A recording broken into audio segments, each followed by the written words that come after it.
Hello and welcome to another edition of the Waiting for Next Year podcast brought to you by Evergreen Podcast Network.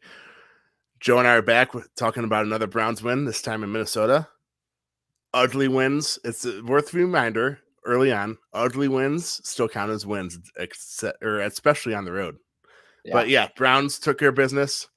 Offense looked defense looked awesome. They beat the Vikings in Minnesota 14-7. And I mean, it's nice to see that Baker Mayfield can play like crap and the Browns still take care of business. Yeah.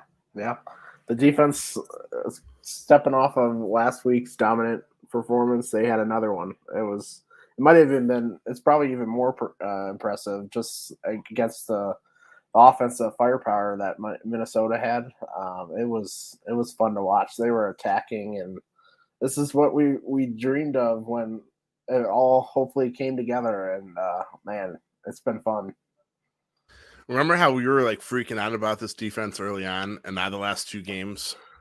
I mean, granted, Chicago with Justin Fields, Matt Nagy, they dominated. They did what they had to do. And as Jake Trotter tweeted, this is the first time since 1999 that the Browns have held back-to-back opponents to single digits. I don't care who it's against. Yeah. It's the NFL. If you hold a team to back-to-back single-digit outputs, I mean, I'm very, very excited about this defense going forward. I am too. Yeah, and they didn't have their number one or number two corner out there.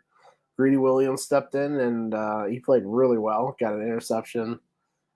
He showed that the secondary has not only talent in the starting lineup but depth behind it, and Ronnie Harrison was missed. I think early on in the game he was out with a concussion. So yeah, they stepped up. Even backup stepped up, and it was just one of the best performances we've seen in a long time, and we saw it last week too. This defense is coming together. It's fast. Everywhere is fast defenders, and they stepped up when the offense was struggling, to say the least. I would say struggling would be an understatement, I think, because we'll talk about the offense later. But outside of Nick Chubb and Kareem Hunt, when your quarterback's just inaccurate like Baker was today, and we'll talk about that as well. I mean, it's just nice to see that Baker had his worst game probably since 2019, and the defense did what they had to do to still come away with a win. And as you can see on the bottom ticker, it's one of those things where the sacks don't tell the full story. Yeah, the Browns had 2 sacks today. That's if you saw that, and we'd be like, oh, the defensive line must have not done that great. They had 22 quarterback pressures. 16 of them were when they were only rushing 4 guys. Kirk Cousins, he was lost in the pocket a lot. Yeah. I mean, imagine Myles Garrett and Jadeveon Clowney run after you. I think I'd just fall to the ground, honestly. Yeah. But yeah, it's like I said, it's one of those things where sacks just don't tell the full story. 22 quarterback pressures. I mean, if the defensive line's doing that while only rushing 4, it's one of those things where we've been talking about. The Browns need to get to the quarterback while only rushing 4 guys because it helps out the defense so much. And they did just that today. Yeah. And they did it even with 3 on the last play. They pressured with 3 on that final play, and they still got to the quarterback. Jadeveon got to around the edge. So yeah, all 4 got 5, 6 guys probably that go through this rotation have just played out of their minds. Myles is Myles, obviously. Jadeveon has been great, especially against the run too. Tack McKinley, what a signing by Andrew Berry this offseason. People were pretty much down on him. It was pretty much a kind of sleeper pickup, and he has just outperformed. He's played one of the best edge rushers in the league, and he's our backup. That says a lot. And today McDowell played well. He got pressure up in the front, middle of the line, and then Malik Jackson. He's kind of a not talked about much due to all the other talent on the offensive line, defensive line. But he's been really good too, and he had a couple big batted passes that were key plays in the game. So Yeah, this defensive line is taking shape, and it's dominating right now. It took care of two offensive lines that weren't the best in the league, but they took care of business and dominated in a fashion we have not seen before. So, and that wins you games. Getting to the quarterback, getting pressure. I wrote this week in the preview that we had to get pressure on Kirk Cousins because he's been performing so well the past few weeks, and they got to him, and he looked frustrated and kind of happy. Couldn't get going. Couldn't get a consistent game going because they were getting to him quickly. He had so many inaccurate passes due to the pressure, and that's what pressure does, man. Kirk had so many inaccurate passes due to the pressure, and Baker had so many inaccurate passes due to. Okay, we'll talk about that later. No, but yeah. When you dominate the line of scrimmage on both sides of the ball, I mean, the Browns' offensive line, we already know that that's one of the best in the league. But if the Browns' defensive line can be also one of the best in the league, they're going to win football games just due to that. It doesn't matter what else happens. If you dominate the line of scrimmage, I mean, unless Kansas City and Patrick Mahomes could probably still win a football game if the defensive line dominates. But there's not too many teams and quarterbacks in the NFL that you can do 22 quarterback pressures against, and they're going to do well offensively. I mean, I'm still in disbelief that Minnesota, literally, first drive of the game, made it look easy. 7.5 minutes, touchdown. I was like, oh, man. And then it's like the Browns defense settled in and dominated the rest of the game. Yeah. Yeah, prior to the last couple of years, this was the game plan for Pittsburgh. Pittsburgh's defensive line would just absolutely dominate, and their offensive line would play well too, and they would win games on that a lot of times. So it's amazing just having this so much talent in the trenches on both sides of the ball. It was fun to watch. There was not many times that there was nobody in the backfield. that was fun to see, and if they can keep this going, this is recipes for success down the road for this defense and this team overall. Yeah, and I mean, you can say about what you want about Kirk Cousins. He's not the best. He's certainly not the worst. He's actually had a pretty good season so far. Yeah, he's been. And really I mean, someone said like, "Oh man, I just made a big pickup. I picked up Kirk Cousins fancy." I was like, "How's that a big pickup?" Then I looked at his stats, and he's done pretty well. And then Dalvin Cook certainly wasn't 100%. But the Browns held one of the best running backs in the league to 9 carries, 34 yards. Overall, Vikings had 23 carries, 65 yards, 2.8 per rush. Yeah. I mean, it's just Kirk Cousins had Justin Jefferson and Adam Thielen, obviously one of the best wide receiver duos in the league. They held them. I mean, Justin Jefferson had 84 yards and a touchdown. That's going to happen. But I just can't get over how good this defense looked. And they were without Grant Newsome. They were without their second best cornerback on the depth chart and one of their starting safeties. Yeah. This the run defense has been excellent the entire season, pretty much. I think that's largely in part to Jadeveon Clowney. He's probably one of the best edge rushing run defenders in the league. So his presence is huge, and just overall, just better technique, better tackling overall, and JOK being just flying around is fun to watch in run defense. So yeah, they Alexander Madison, he had 100 yards last week, and they shut him down. Even with Cook hampered, he wasn't able to step up. This offensive line, the Vikings, they were better in the run blocking, and they still couldn't find success. So it was great to see that. And then overall in the pass defense, they allowed the two guys to have big days, but semi big days. Thielen didn't have a huge game, but they didn't really have anybody else have any real momentum or good games. I think the 26 yards is what the third receiver had. So That was huge for the defense, and it was just there wasn't really a bad play on defense except after that first drive. Every level of the defense they played well, and it was great to see. Yeah, and JOK, that immediately when they drafted the Browns drafted JOK, we were like, how the heck did he fall to the Browns in the second round? 4 games into the season, I'm still saying, how in the heck did he fall to the Browns in the second round? Yeah, he's all over the field again. Yeah. And when you have a linebacker that can do that behind a dominant defensive line, it makes things so much easier for the secondary, as we've seen already. Yep. Yeah. He's been exceptional. He's going to make a run for this defensive rookie of the year, man. He's playing that well.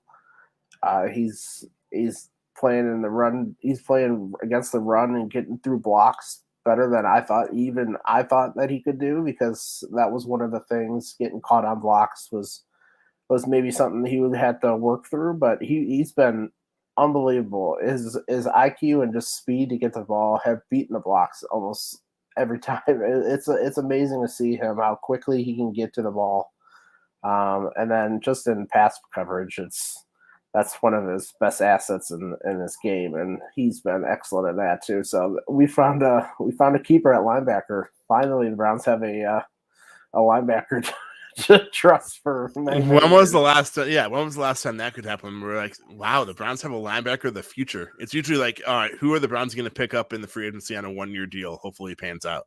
I think Joquel Jackson, maybe, who just went to the Ring of Honor, and I don't think Joquel was up to this. I was to say Joquel Jackson literally just went in the Ring of Honor, which tells you how long it's been since he's been on the Browns. Right? Yeah.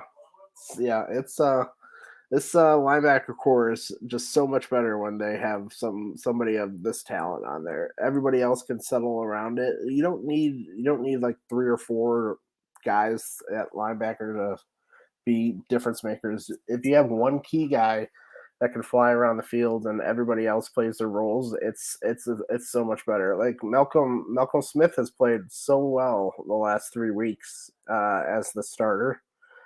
He has come in after that tough matchup in the first week. He has really stepped up, and he's playing well because he has a guy next to him that can do anything on the field, and that's so helpful for a unit. And I think part of it is that I'm not taking anything away from JOK, but when the defensive line dominates like it has, it makes the linebackers look a lot better too, because it makes their job much easier. Yeah, and that was some of the problems past 3, 4, or 5 years now. They haven't been able to stay clean, and 3, 4, 5. I'd go all the way back to 21 years. Okay. All right, go on.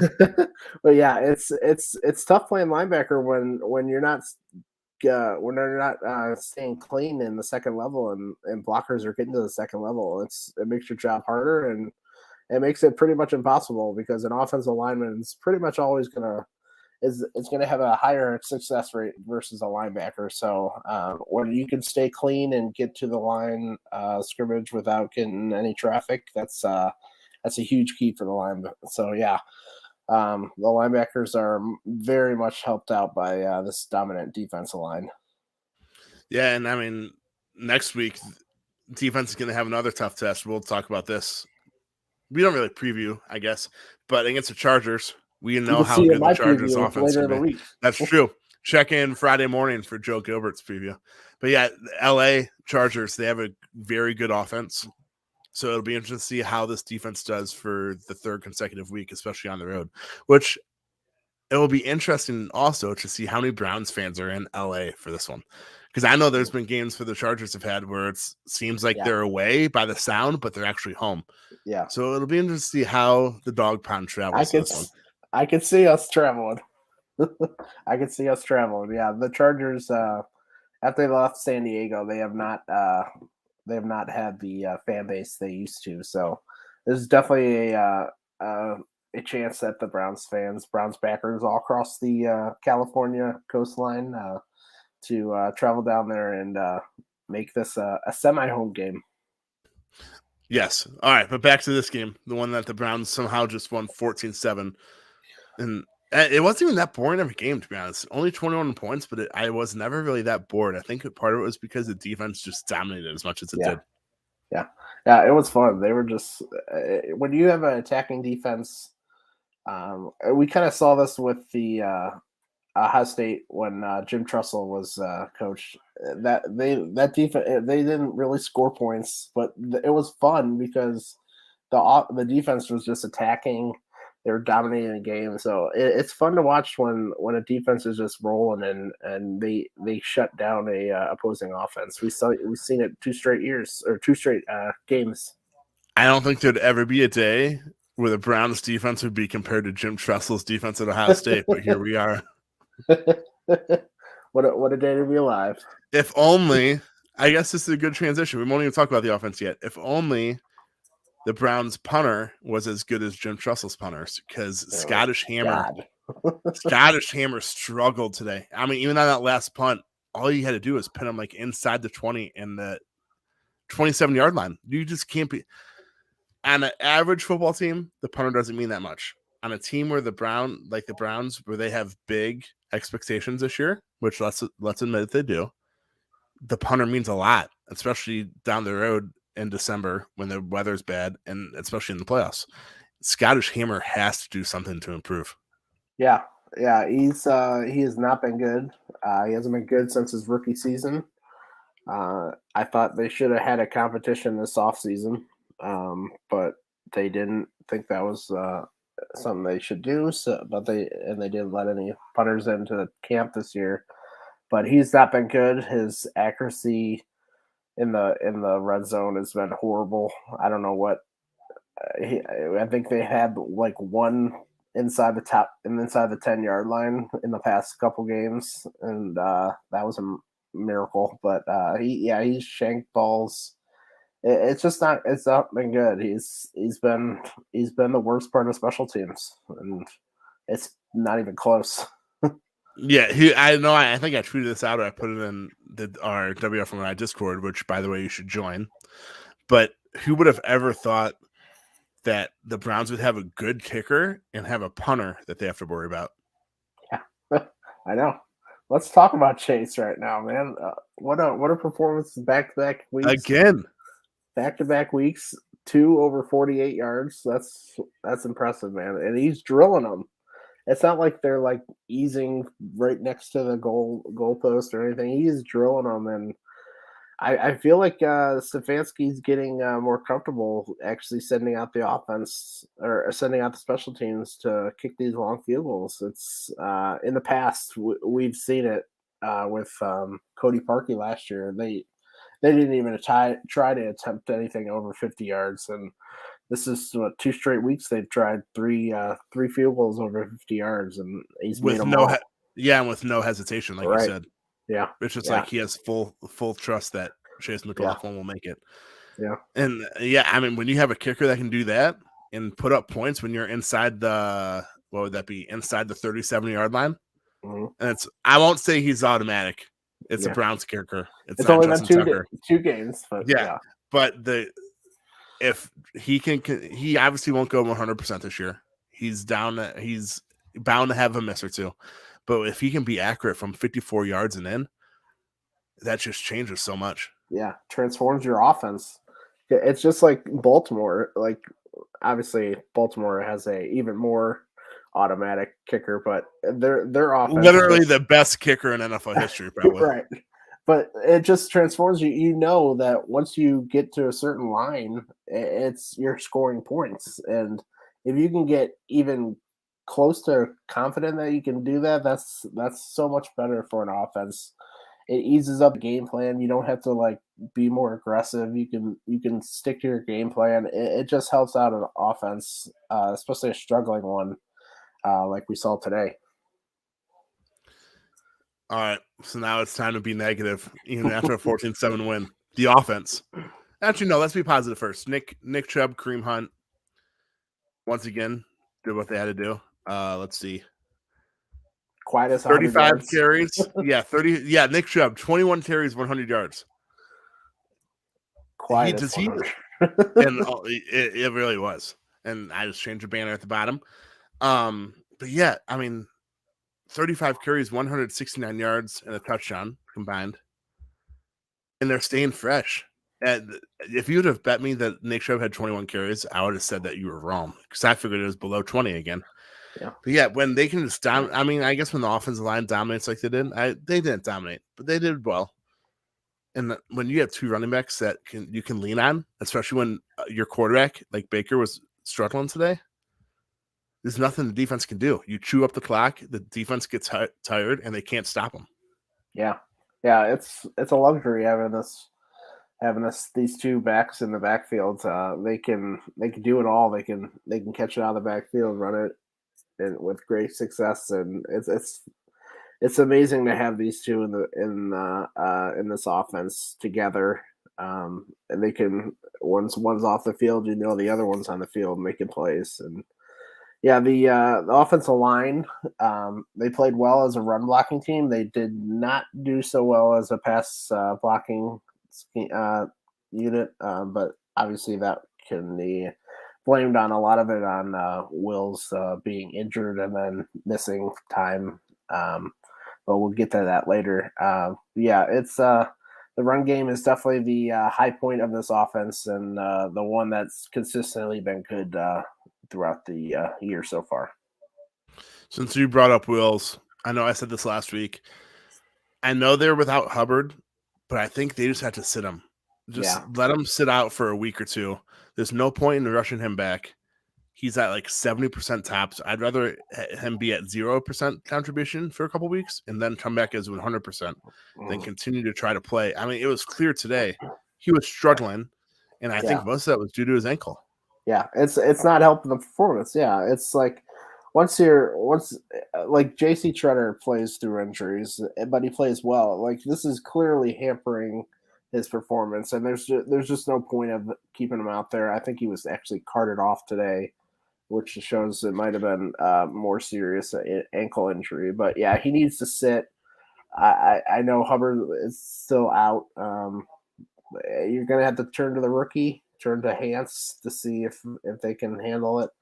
And that's where they're gonna have to put in extra blockers. We have good tight end blockers, especially in Njoku.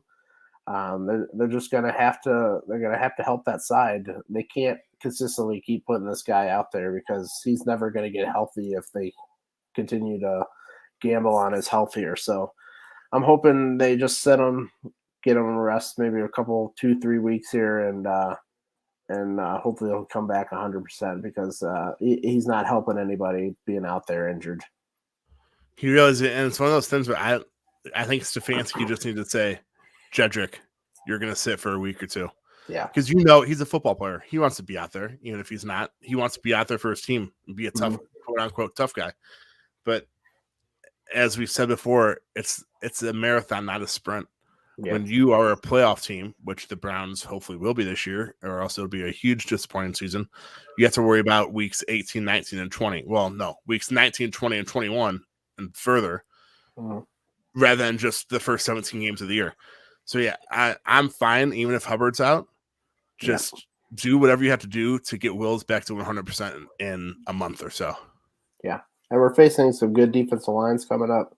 So there's no point of putting up these guys against some top matchups to get even more hurt. Joey Bosa against an injured Jedrick Wills does not sound fun. Yeah. No. Well, Blake Hance versus Joey Bosa doesn't sound fun either, but that's true. Besides the fact. Hopefully, let's pray that I think Chris Hubbard actually returned to practice this week in a limited fashion at least. So hopefully maybe he can come back next week, and that way they can be at least suitable on the left tackle spot rather than very questionable as it is right now. Yes. And back to the defensive line, because Jake Trotter just tweeted out something that I saw. The defensive line dominated. We know that. But courtesy of Jake Trotter, ESPN, after the opening drive, Kirk Cousins was pressured 15 times on 34 dropbacks the rest of the game. He went 2 of 13 with 0 passing yards when pressured. I mean, if you're doing that, good luck opposing offense. Yeah. Yeah, we continue talking about it. It's when you win the trenches, you win the game. And the last 3 games now, they've won both trenches, and it's been fun to see. Absolutely. All right, back to the offense though. Unfortunately, Yeah, Baker Mayfield. I'm gonna try to look back and see what his passing stats are since he separated his shoulder. It was his non-throwing shoulder, which obviously is much better than his throwing shoulder. But it's very clear that he hasn't been himself yeah. We over got the a last quote 2.5 actually. games. He just had a quote that what did it say? His arm is attached, so I'm all right. So that shows he's not. And regular non-football player terms, that means my arm really hurts, but I'm not Yeah, going to sit out because of it. yeah, yeah. It's not falling off. So let's keep playing. So yeah, it's definitely we've never seen him this inaccurate. That was always one of the most consistent things in his game, just being accurate, better ball placement. He was wild. It was the worst performance of one of his worst of his career, and there's clearly something wrong. I'm assuming it's the shoulder, because any part of your upper body as a quarterback is hurting or injured, it's going to affect you. Even if it's the other arm, it's just your whole mechanics might get off a little bit, and any little thing of and your mechanics getting off, and that can affect your whole throwing motion and all that. So yeah, it's not a good thing to see. I don't know if they can do something, help him out here to get that better. You can't really sit him. I don't think it's not like Jigger Wills there. You can sit him, but yeah, it's something to keep a close eye on, because he was the derailing part of the offense. Really, they're like the offense receivers. There was open receivers throughout the game, and he just missed them. There's like people are I saw on Twitter, which obviously it's not great to look on Twitter, but Don't do it. Don't ever do it. but people were blaming the OBJ presence, but like that's not even close to the facts. Like he Baker, hold saw him on. late in the game. Baker Mayfield probably overthrew Austin Hooper, which he did twice, I think. Yeah, And OBJ was probably somehow blamed. yeah. Seriously, we just gotta blame the right person. It's Baker Mayfield. Something is wrong with him. I don't know what it is, but he was not good enough, and he said it after the game. He called it piss poor performance. So he's just got to be better. OBJ was open. He should have had a touchdown late in that game. There's many other spots where he was open. Yeah, there's nothing. There's no problem with the receivers. It's all on the single caller and quarterback right here, and he needs to play better. His accuracy needs to be better, and yeah, it's just not going well right now. It's 2 straight games where he hasn't been 100%, and that just kind of coincides with that shoulder injury. So I'm hoping he can get better. He can maybe start dealing with the pain, or figuring out how to deal with it and keep his mechanics correct. But yeah, it's something to watch, because they need him. They can't keep winning. Like they're coming up with some good offenses, really good offenses next couple games, good quarterbacks. And they can't just continue to rely on this defense. This defense will get tired by the end of the year. So they gotta figure it out, and he has to figure it out. You can only win ugly so many times, and today was one of those. And I'm not going to be greedy.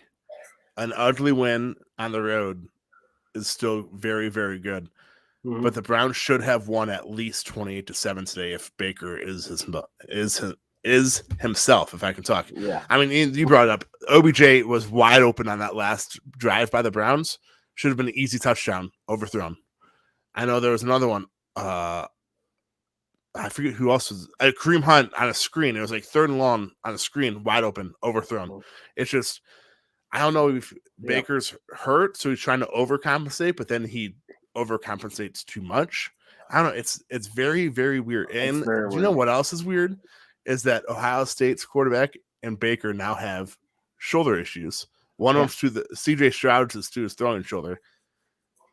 And I'll bring up I'll say again. They sat CJ Stroud for a week, and he comes back and looks like a brand new quarterback yesterday at Rutgers. I don't want to say that they should sit Baker. I don't think you could do that in the NFL. Yeah, They're not playing Akron. Why do you have to hit on Akron? Hey, and it was Rutgers, by the way. Oh no, I guess he did sit against Akron. You're right, but I don't know. And Baker would never allow that to happen. Anyways, he will not sit out, especially for a non-throwing shoulder injury.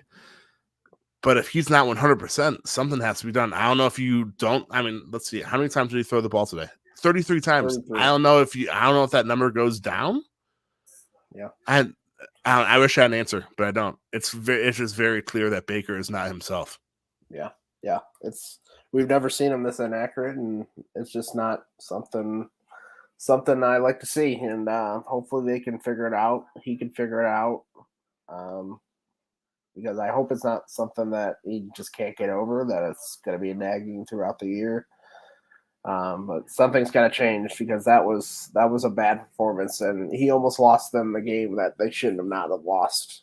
And luckily the defense picked it up. The run game played well, but sometimes the defense will not be able to do that. That was a pretty historic, great performance, and you can't count on that every week. So this Baker's got to step up, and he knows it. He said it after the game. He knows that he has to play better. Because that won't cut it. Yeah, like I said, you can only win ugly so many times. You can't.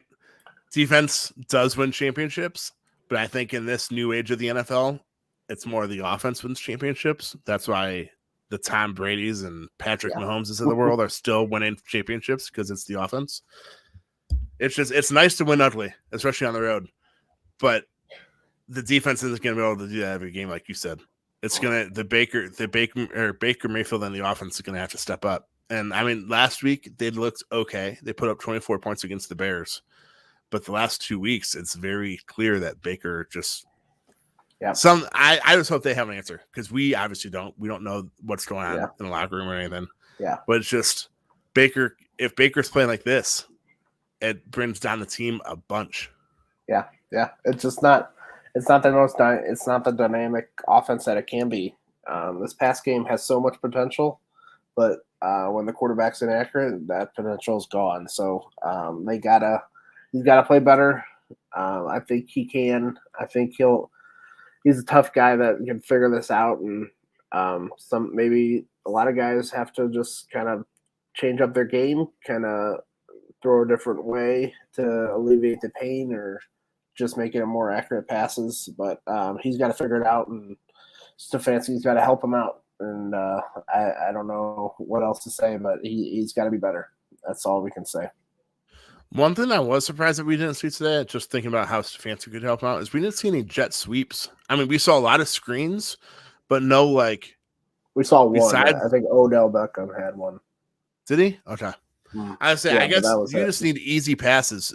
If the easier you can make Baker's job, the better.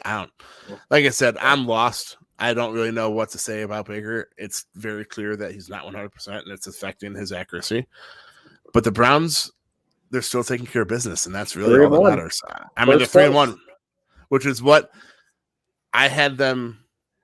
I think I had them losing at Minnesota, starting off 3-0 and then losing at Minnesota. But hey, 3-1, first place. That was a hard place to play. Yes. I will take 3-1 any day. No matter how ugly two of the wins might be, I'll take 3-1 any day. Yeah. You continue to keep going and winning these games. That's all that matters, man.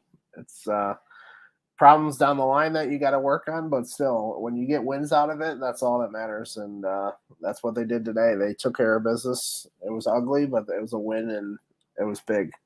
That was big because they're coming up on a stretch that's going to be tough. It's they play the Chargers, Cardinals. I forget the other ones, but yeah, they play a tough stretch, and it's going to be a test for them.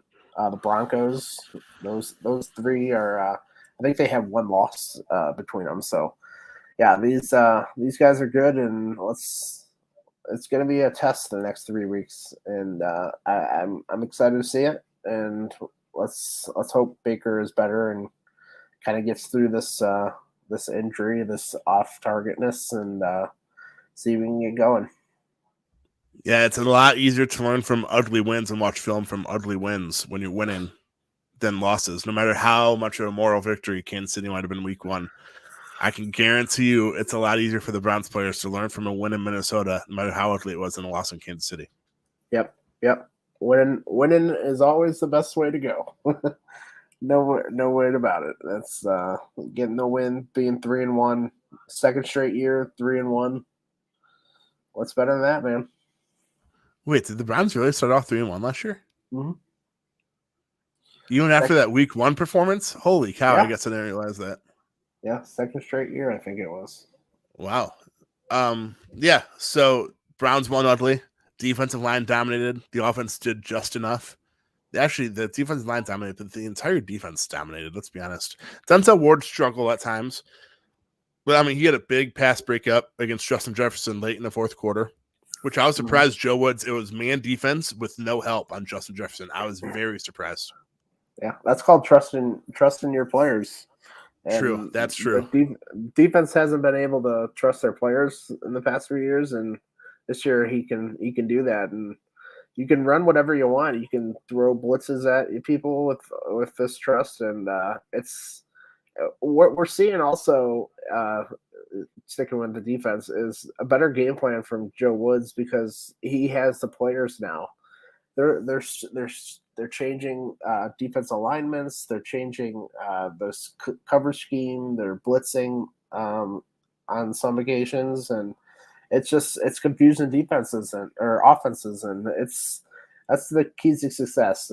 Confusing the offense, pressuring the quarterback. It's good to see, and if they can continue this is going to be a fun year, because if the Browns can get a dominant defense like this and a offense that I know that could be really good, that's a good recipe right there. Yeah, it's weird to see a dominant defense on my favorite NFL team. It really is. But I mean, is there, with JOK playing the way he is there a weakness on this defense? They have the depth, they have the talent at every level. I mean, and like we discussed earlier, when they can get to the quarterback, they're not getting sacks. They only had 2 today. But when they can get to the quarterback and make the quarterback either run out of the pocket or just pressure him so he's scrambling no matter what, with only 4 guys too, so you have 7 guys in the backfield. Yep. I mean, I don't care who the opposing offense is. They're not going to have very much success. Yeah. And shout out to Myles Garrett, that kind of lit a fire under this front 4, and they have just stepped up the last 2 games, and they're a different animal than that first 2 games. This is our first game. First 2 games. They're playing so well, and it's amazing to watch. And Myles is being a dominant self that we know that we've seen so many times before. Myles Garrett being a leader. He had a players only meeting, called out the defensive line, called out himself, goes out and has 4.5 sacks, and now the defensive line since that meeting has been unstoppable. That is what a leader does. It really is. Yep.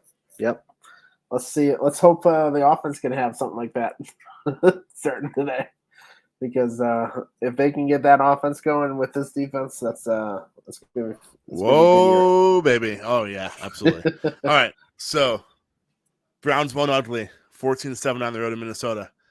But if you look at the schedule, all it says is W. It doesn't say UW for ugly win. It just says W. Yep. That's all that matters. Browns are 3-1, tied for first. Cincinnati won on Thursday. They are also 3-1, which is probably one of the biggest surprises of the season. Yeah, Pittsburgh winning right now. Baltimore's winning. Pittsburgh, I'm assuming, probably still has 0 points. No, they have 10. Yes. Wow. They're still losing. Congrats to them. Although I did see a stat. We're going off topic now. Pittsburgh's offense hasn't scored a point in the first quarter since starting 11-0 last year. I think they did this year. This today. So yeah, that tweet obviously was like a reverse jinx. But seeing Pittsburgh struggle and lose is also fun, especially when the Browns win. Yeah.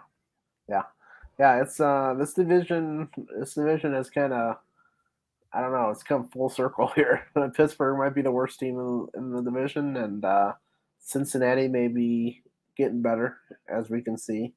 I don't think they're that good, but they've got a very easy schedule so far.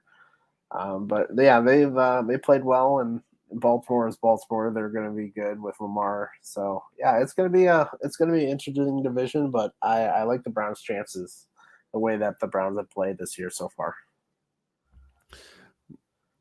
Man, that's still weird.